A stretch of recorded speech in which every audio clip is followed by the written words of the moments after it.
Hey, you wanted to say something? Oh, yeah. Yes. Well, hi. I just was talking to Mark and Name. Give us your name. Sorry. My name's Dan, and I work in the tech department. Dale. Yeah, I've worked with some of you. That's baby ding dong. Yeah. And See, I told you. I was talking with Mark about how it seems to me like about 25% of the time what people call me on and ask me to help them with is not software issues or really anything technical at all. It's the computer and hardware issues. Oh, my God. Could you And get to the point? I think that if we just got new computers, that we would save so much time that we could convince corporate to get them for us. And if you could help me fill out these forms, I need them back by tomorrow. And I believe that if I sent them to corporate, then they would get us new computers. I believe you wear panties. Okay, well, anybody have any questions? Yeah, I do. How old are you? Anybody have any other questions? What's your problem? Who is this? Are you Why would I listen to Where you? did you come from? Are you mentally And where are you challenged? going away?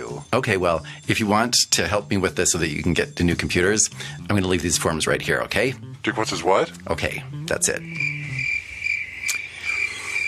Does anybody else have any crummy brilliant ideas?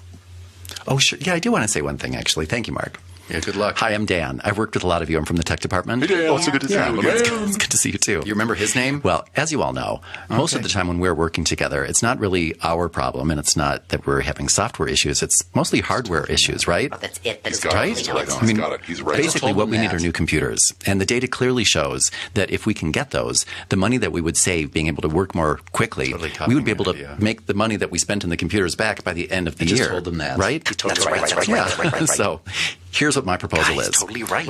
I'm going to be sending these reports to corporate by the end of tomorrow. I just and if told you you could help that. me by filling these out. I think I can Okay. get you your computers maybe as early as the end of next just told week. them that. Okay? Oh, Would you You're like right. that? Would you marry me? Yeah, I thought you would.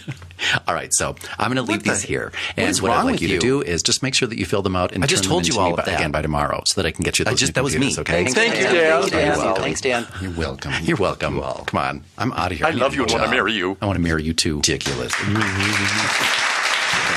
I'm out of here. Okay. So jot down in the comments below, how many big differences did you spot just in verbal patterns? I mean, he said this and the other one said that. All right, jot your answer down. And the correct answer is 11. There were 11 big differences. And before I get into what the difference makes between one phrase and another, if you'd like to learn more about this, I have a brand new program coming out that I think you'll really like. There's a link in the description below, and it's all about how can we learn to change the way we speak so that we can change the impact that we have and the impression that we make on other people. Even if we've already made an impression that's not the best one, how can I change that with my words? And how can I do that as quickly as possible without playing any games or without kissing any ass or without taking any crap from anybody, okay? Because we can do that, and we can do it quickly with just our words if we're more conscious of them, okay? So check out that link below, and here is what the differences were and why it makes a difference depending on whether you choose one phrase or another. You ready? Let's go through it. Instead of having just obviously better energy, he started off by saying, instead of "my name is," which is the danger phrase, he used the power phrase "I'm," creating a different impression when you introduce yourself to somebody. Then he established common ground, which is great if you want to persuade people because he used the phrase "as we all know." Then he starts gaining a yes momentum by using the tag question "right." Remember that "right" is a great tag question. Put it at the end of anything. Then instead of saying "I think," because nobody wants to hear his thoughts, he's instead used the power phrase "the data clearly shows." Then he used the tag question "right" again, creating even more of a yes momentum. And then instead of saying "I have an idea," because no one wants to hear your ideas, especially if they don't care what you think, he said "I have a proposal." People are more interested in hearing that. Then instead of just simply asking somebody to do something with no benefit for them, he used the power phrase "if you could, I could," and then ended it with another great tag question. Would you like that? And then instead of saying "I need," which makes us look needy, he put the real subject first. He used a benefit statement trying to persuade them, like "so you can."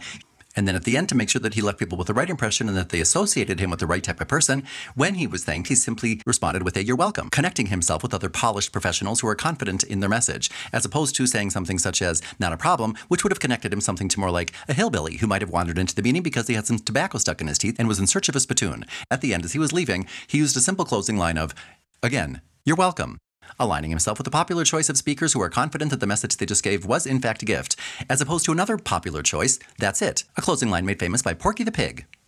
So there you go. I hope that the next time you're about to say something like, "I have an idea," instead, don't say that. Nobody wants to hear our ideas at work. They really don't. Nobody wants to hear what we think. What they would like to hear is, maybe a solution. They'd like to hear maybe what the data shows. People would like to hear us speak the way other confident, polished, powerful communicators speak. And if we start to speak the way that other confident communicators who are considered to be powerful, savvy communicators speak, we will be considered to be powerful, savvy communicators. It's as simple as that. And for more information on how you can change your verbal patterns so that you can change the way the entire world perceives you, make sure to check out that link in the description below. For everyone here at Dan O'Connor Training, this is Dan O'Connor signing off. Oh, hey, buddy.